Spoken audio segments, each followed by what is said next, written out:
Hi scholars, hi parents. Our how to make sentences topic is going on and now we are covering third part of it. अब पहले से लेते हैं हम लोग, जैसा कि हम लोगों ने देखे कि फॉर्मूलेज और फॉर्मूले बेस हम लोग उसके सेंटेंसेस ले रहे हैं। तो आज हमारा 11 नंबर का जो फॉर्मूला है वो क्या कहता है, सब्जेक्ट। अब मैंने शॉर्टकट यूज किया हूँ क्योंकि इसके पहले मैं सब्जेक्ट व पूरा प्रॉपर लिख रहा था, तो अब शायद आप लोगों का रूटीन बन चुका होगा, इसलिए मैं इसे शॉर्टकट में लिख रहा हूँ। Subject plus verb plus noun pronoun plus present participle. अब ये प्रेजेंट पार्टिसिपल क्या होता है, इसके लिए आपको मेरी पुरानी वीडियो देखना होगा और जिसने नहीं देखा होगा उसे जय श्री राम। ठीक है, जिसने देखा है उनको मैं फिर से और एक बार रिवाइज कर देता हूँ। प्रेजेंट पार्टिसिपल और जीरेंड में सिर्फ एक हेयरलाइन गैप है। जीरेंड अपने आप को नाउन समझता है, लेकिन प्रेजेंट पार्टिसिपल में ऐसा कुछ नहीं होता, वो वर्ब का वर्ब ही रहता है, लेकिन plus ING, verb plus ING लग जाता है, इसलिए उसे कहा जाता है प्रेजेंट पार्टिसिपल। तो इसके लिए मैंने जो सेंटेंस बनाया, I saw him crossing the bridge, I saw him crossing the bridge. अब इसको हम विभाजन करेंगे, यानी कि हिंदी में उसे कहा जाता है संधि विग्रह। अब देखो संधि विग्रह कैसे करते हैं। आई सब्जेक्ट हो गया, सॉ हमारा वर्ब हो गया, हिम जो हो गया वो हमारा हो गया प्रोनाउन, यानी नाउन प्रोनाउन के सेक्शन से हमने एक चीज लिया। उसके बाद में present participle, it is our present participle and this all things are object. ठीक है, ये हमारी चीज क्या हुई, ऑब्जेक्ट हो गई विथ प्रेजेंट पार्टिसिपल के साथ। तो काफी इजी है, सिर्फ जीरेंड और प्रेजेंट पार्टिसिपल में फर्क समझना पड़ेगा आप लोगों को, क्योंकि अब यहाँ जो मीनिंग जो समझ में आ रहा है कि हम कोई चीज क्रॉस कर रहे हैं, यहाँ कोई ऐसा ये नहीं लग रहा है कि वर्ड प्लस आईएनजी है करके वो नाउन दर्शा रहा है, कहीं नाउन नहीं दर्शा रहा है, वर्ड प्लस आईएनजी, इसीलिए इसे प्रेजेंट पार्टिसिपल कहा जाता है। उसके बाद 12th वाला हमारा, अब यहाँ मैंने और शॉर्टकट कर दिया हूँ, नाउन प्रोनाउन को एन और पी लिखा हूँ, तो इसका ध्यान रखें कि आप लोग शॉर्टकट ना मारे। ठीक है, मुझे कोई एग्जाम देना नहीं है, इसीलिए मैं शॉर्टकट मार रहा हूँ, आप लोग नहीं मारना। Subject plus verb plus noun pronoun plus plain infinitive, हमने देखा था पहले इन्फिनेटिव है ना, अब हम लोग देख रहे हैं plain infinitive. What is a plain infinitive, इसके लिए भी आपको मेरा पहले का वीडियो देखना पड़ेगा, जिसने नहीं देखा उसके लिए। ठीक है, तब भी मैं थोड़ा सा बता देता हूं कैसा। पहले हम संधि विग्रह कर लेते हैं। I subject saw verb him again, तो ये हो गया हमारा नाउन प्रोनाउन में से एक सेक्शन, और ये हो गया हमारा प्लेन इन्फिनिटिव। अब ये पूरा का पूरा प्लेन इन्फिनिटी नहीं है, इट इज एन ऑब्जेक्ट, ये दोनों मिला के ऑब्जेक्ट हो गए। लेकिन go out, I saw him go out, अब यहाँ गो आउट एक नॉर्मल एक सेंटेंस है, तो यहाँ ये प्लेन इन्फिनिटिव कैसे हो गया, इसके पीछे का जो एक्सप्रेशन है उसके जरिए ये हो गया हमारा प्लेन इन्फिनिटिव। वो किस तरीके से, तो इसको हिंदी में अनुवाद करके मैं बताता हूँ आप लोगों को। मैंने उसे बाहर जाते हुए देखा, लेकिन कहाँ जा रहा है ये देखा क्या, नहीं। वो क्या करने जा रहा है देखा क्या, नहीं। मैंने सिर्फ उसे बाहर जाते हुए देखा, एक कैजुअल सा मैंने एक आंसर दिया कि मुझे अगर किसी ने पूछा कि तुमने फलाने को देखा क्या, नहीं, मैंने उसे बाहर जाते हुए देखा, लेकिन वो क्या करने गया, कब गया, क्यों गया, इसके बारे में कोई जानकारी नहीं, तो इसीलिए इसे कहा जाता है इन्फिनिटिव। और यहाँ हमने उसके साथ ना टू लगाए ना कुछ लगाए, इसीलिए इसे कहा जाता है प्लेन इन्फिनिटिव, यानी कि वह खुद को अपने आप को यानी कि इन्फिनिटी में डाल रहा है कि उसके बाद का क्या हुआ मुझे नहीं पता, लेकिन गया ये मुझे पता है। ठीक है, तो इसीलिए इसे कहा जाता है इन्फिनिटिव।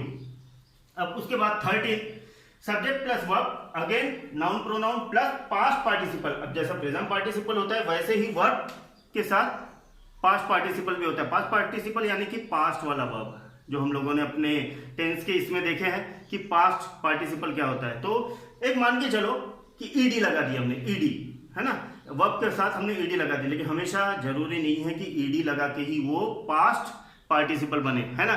जैसे गो का वेंट और गॉन होता है ना, तो उसी तरीके से हर एक जगह ईडी लगाना जरूरी नहीं है, लेकिन मैक्सिमम जगह ईडी लगाकर काम चल जाता है। तो देखो उसका हमने किस तरीके से किया है। तो पहले विभाजन, आई सब्जेक्ट वर्ब हर,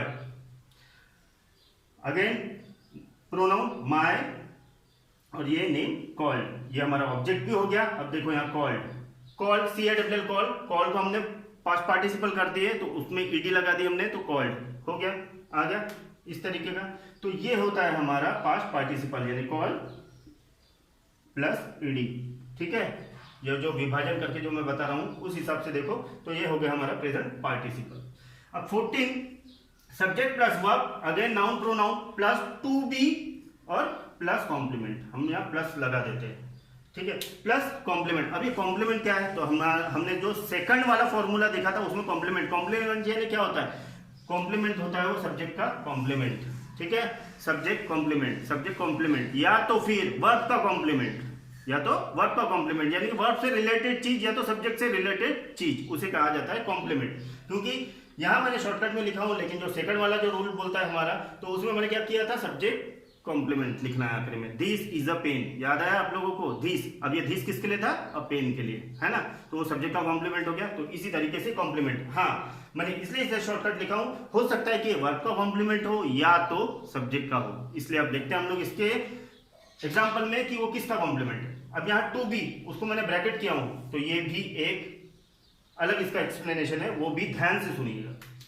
पहले विभाजन, I subject consider verb, I subject consider verb. अरे यार एक चीज गलत हुई मेरे हाथ से, हाँ सॉरी,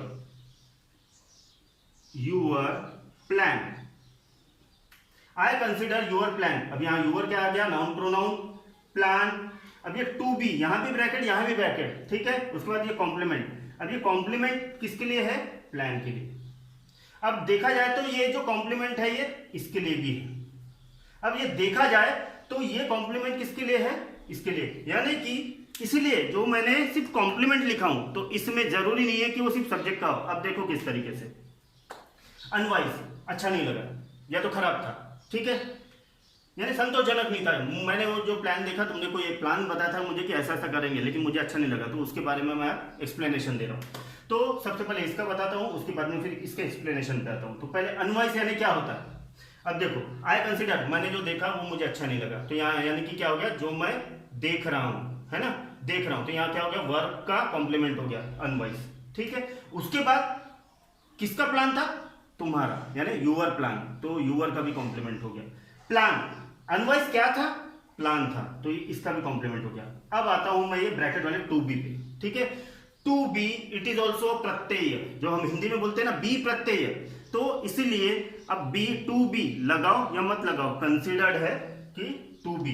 अब इसे हम बिना ब्रैकेट का पढ़ेंगे, I consider your plan to be unwise, to be unwise, मैंने जो तुम्हारा प्लान देखा वो मुझे अच्छा नहीं लगा। लेकिन यहां हमारे हिंदी के सेंटेंस में टू बी नहीं आया है ना, इसलिए वो चीज है ब्रैकेट में कि it is a be is a प्रत्यय, कि लगाओ मत लगाओ। लेकिन हमें अगर प्रेशराइज करना है कोई चीज तो हम टू बी लगा के, यानी कि हम लोग एक्सप्रेशन अगर बदलना है तो to be is very important, इसलिए मैंने ये चीज को ब्रैकेट में लिखा हूं। हाँ, लगाए तब भी सेंटेंस रॉन्ग नहीं है और नहीं लगाए तब भी कोई सेंटेंस रॉन्ग नहीं है, लेकिन एक फॉर्मूला बनता है करके मैंने आप लोगों को ये बताया हूं कि जहां जरूरत हो, जहां आपको लग रहा है कि आगे वाले पे प्रेशराइज करना है, या तो हमारे एक्सप्रेशन हो सकता है कि गुस्से में बोलना है, या तो उसमें अपना कुछ इमोशन दिखाना है, तब आप टू बी लगा लो, ठीक है। नहीं तो अगर आपको प्लेन अगर सेंटेंस बोलना है तो कोई जरूरत नहीं है, ठीक है। उसके बाद लास्ट बट नॉट लिस्ट, क्योंकि अभी 5 और बाकी है, इसलिए subject plus verb, that clause और ब्रैकेट में ऑब्जेक्ट ऑफ द वर्ब, यानी कि आखिरी में क्या आएगा, ऑब्जेक्ट ऑफ द वर्ब। अब ये दैट क्लॉज क्या होता है, जो हमने क्लॉजेस सीखे थे पिछले साल उसमें से, और दैट क्लॉज ज्यादातर डायरेक्ट और इनडायरेक्ट स्पीच में यूज किए जाने वाला क्लॉज है।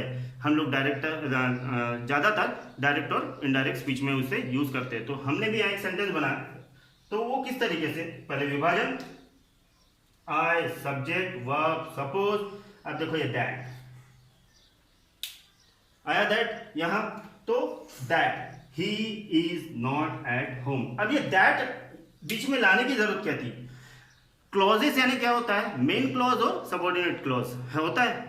अब मेन क्लॉज यानी कि पूरा सेंटेंस और सबऑर्डिनेट क्लॉज यानी कि अधूरा सेंटेंस, यानी कि जो मैंने आप लोगों को पिछली बार भी एक एग्जांपल दिया था, जो खुद का खाना खुद बना रहा है, यानी कि वो पूरा संपन्न है, यानी subject plus verb plus object, तीनों चीजें उसके पास, यानी कि वो कंप्लीट सेंटेंस है। लेकिन जो खुद का खाना नहीं बना रहा है वो डिपेंडेंट है, तो उससे कहा जाता है सबऑर्डिनेट क्लॉज। अब ये दोनों को मिलाकर अगर एक सेंटेंस बनाना है तो उसके लिए हमें सबऑर्डिनेटर अर्थात जॉइंटर की जरूरत पड़ती है। अब वो जॉइंटर में क्लॉजेस होते हैं दैट, है ना, और डब्ल्यूएच टाइप के क्लॉजेस होते हैं, तो मैंने यहाँ दैट वाला यूज किया हूँ, क्योंकि दैट वाला यूज कर रहे हैं उसी के तरह डब्ल्यूएच है, इसलिए मैं वो फॉर्मूले बढ़ाना नहीं चाहता था। लेकिन दैट क्लॉज अगर आपको आ रहा है सेंटेंस में यूज करना, तो आपको डब्ल्यूएच टाइप के जो सबऑर्डिनेटर या जॉइंटर है तो वो भी यूज करना आएगा, जिसे हम लोग कहते हैं क्लॉजेस। तो हम लोग अब सपोज ये अगर तुम्हारा डायरेक्ट स्पीच में है तो कहीं ना कहीं कॉमा, इन्वर्टेड कॉमा आ रहा। अब वो कॉमा और इन्वर्टेड कॉमा हटाने के लिए हम लोग दैट लगा लेते हैं, है ना। डायरेक्ट इनडायरेक्ट स्पीच में एक हमें सेटअप फॉर्मूला मालूम है कि अगर वो कॉमा और इन्वर्टेड कॉमा हटाना है तो हमें उसमें क्या करना पड़ता है, क्लॉज। क्यों? क्योंकि एक आधा सेंटेंस होता है और एक पूरा सेंटेंस होता है। जो इन्वर्टेड कॉमा के अंदर होता है वो पूरा सेंटेंस होता है और उसके बाहर जो होता है वो आधा, यानी कि it is a subordinate clause, subordinating clause. और ये जो होता है इसके अंदर तो वो होता है मेन क्लॉज, यानी कि पूरा का पूरा सेंटेंस। तो वो हमें हटाना है, वो हमें उसके पूरे कॉमर्स और इन्वर्टेड कॉमा हटाना है। तो हमने क्या किया, उसमें वहां दैट क्लॉज यूज कर दिया ताकि उससे हमें पूरा एक सेंटेंस मिले, है ना, कहीं कॉमा या पॉज ना मिले, है ना। तो इसलिए वो क्लॉजेस यूज किया गया है। आशा करता हूं कि पहले जैसे 10 आप लोगों को समझ में आए वैसे ही ये आपको आए होंगे। तो इसी का भी अनुसरण उसी तरीके से करो जैसे कि वो। और हमारे आखिरी का एक पार्ट बचता है, चौथा पार्ट, जिसमें हम लोग 5 बात के लेंगे जो 16 से लेके 20 तक है। तब तक के लिए stay safe, stay at home, protect your family from covid, boycott Chinese product totally, wear mask everywhere. जय हिंद।